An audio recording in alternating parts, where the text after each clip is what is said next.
අම්මෝ මේක වචන වලින් කියන්න බෑ මුළු කැලෑවම කෑවා වගේ දැනෙන්නේ. සුබ උදෑසනක් මචල්ලා. සීතල රාත්‍රියක් නමුත් මේ හිරුදාවා පට්ට ලස්සනයි. අද මොනවද මම කරන්න කියලා බලමු. මේක තමයි මගේ උදෑසන කෑම. බලන්න කොච්චර නැවුම්ද කියලා. මේ වගේ කෑමක් කන එක හරිම හොඳයි වනාන්තරේ ශක්තිය තියාගන්න. ඒයි සහෝදරයා මේ තමයි ඇත්ත වනාන්තර බාබකියු. සම්පූර්ණයෙන්ම ස්වභාවික සැකසුම. අපි මස් ටිකක් පුච්චමුද හරියට වල් කැලේ සූපවේදියෙක් වගේ. ඕහ් මේ සුවඳ බලන්නකෝ. කැලේ දුමයි මස් සුවඳයි ඒකටද. ඒක ඊළඟ මට්ටම. මේ රස ගින්දර වගේ ලොක්කා. අම්මෝ මේක වචන වලින් කියන්න බෑ මුළු කැලෑවම කෑවා වගේ දැනෙන්නේ. හරි යාළුවනේ. අපි දැන් යන්නේ ලක්ෂපාන ඇල්ලට.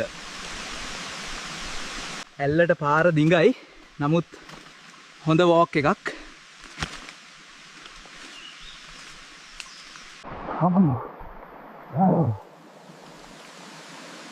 මේ පාර ජෙලි වගේනේ.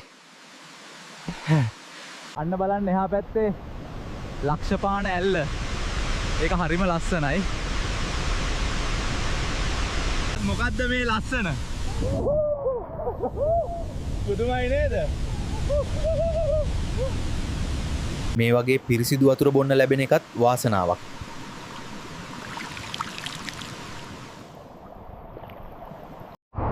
හරි සුපිරි සෙල්ෆියක් හොඩ මේක මතක තියාගන්න එපා.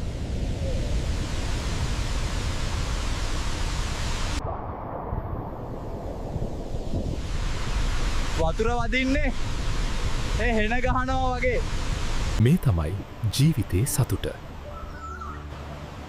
සාමකාමී සිසිල් සහ ලස්සන